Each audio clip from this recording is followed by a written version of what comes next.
There are some things man simply should not know. Forbidden knowledge that if discovered could change the world as we know it. But sometimes the truth is even more terrifying than fiction. And these next 7 social experiments are sure to disturb you. Welcome back. I'm here, and let's get into it. Number 7. The brown eyes, blue eyes experiment. In 1948, an Ohio school teacher named Jane Elliott decided to conduct a classroom experiment to teach her students about discrimination. She divided her class of 3rd graders into 2 groups, those with brown eyes and those with blue eyes. Every day she would praise the blue-eyed group for their superiority, while insulting the brown-eyed group. The brown-eyed students were told they were lazy and stupid, and over time they began to believe it was true. They started to perform worse at school and even began to discriminate against other brown-eyed people. After 3 days of this, Elliott switched it up. The blue-eyed students were now the inferior ones, and the brown-eyed were the superior ones. The results? The brown-eyed students began to excel, while the blue-eyed students fell behind. This went on until one day one of the blue-eyed students took his own life. Horrified by the results, Elliott ended the experiment and apologized to her students.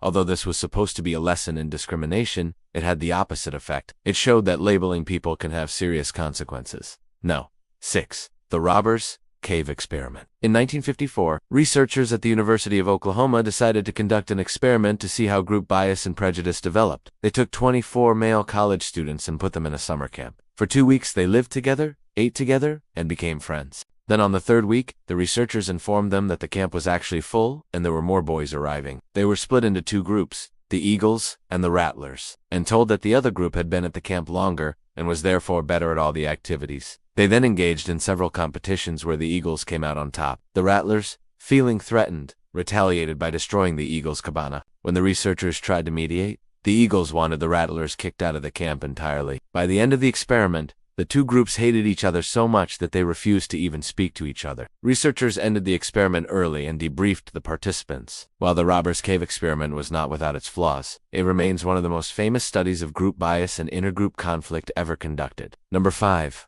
The Stanford Prison Experiment. In a group of researchers led by Professor Philip Zimbardo set up a mock prison in the basement of Stanford University's psychology building. 24 male college students were recruited to participate. They were randomly assigned to the roles of guard or prisoner. Within hours of the start of the experiment, the guards began abusing their power. They stripped the prisoners naked, sprayed them with a fire hose, and forced them to stay in their cells. The prisoners, wearing only numbers and no shoes or shirts, were given no privacy and were forced to use a bucket for a toilet. The experiment was supposed to last 2 weeks, but it was ended after only 6 days due to the inhumane treatment of the prisoners. Several of the prisoners had to be released early due to psychological distress. The Stanford Prison Experiment showed just how quickly people can conform to a new identity, and how easily they can be manipulated into acting in ways that are completely against their nature.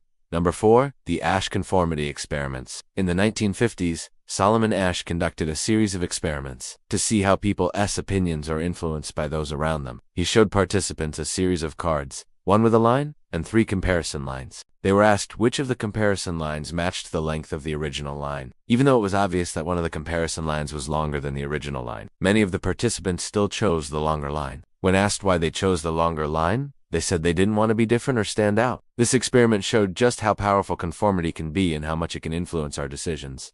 No.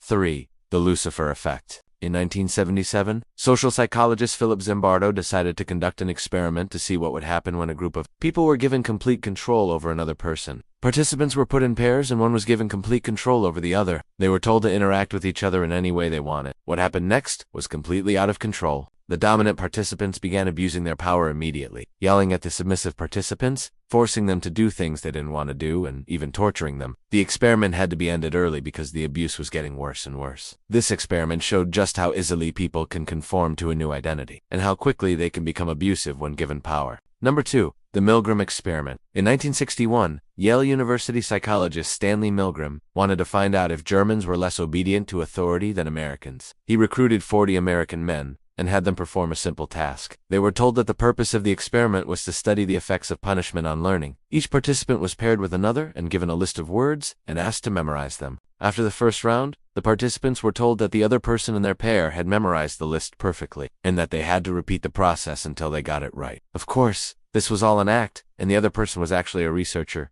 But the participants didn't know that. They were told that the other person was being tested for a learning disability. As the experiment went on, the stakes got higher, and the punishments for failure became more severe. Many of the participants were shocked by the end of the experiment, and some even suffered physical damage from the electric shocks. But none of them stopped. They all wanted to make sure they got it right for the other person. This experiment showed just how far people will go to be obedient to authority. Number 1. The Little Albert Experiment. In 1920, an American psychologist named John Watson decided to conduct an experiment to see if fear could be conditioned in humans. He took a 9-month-old boy named Albert and exposed him to a white rat.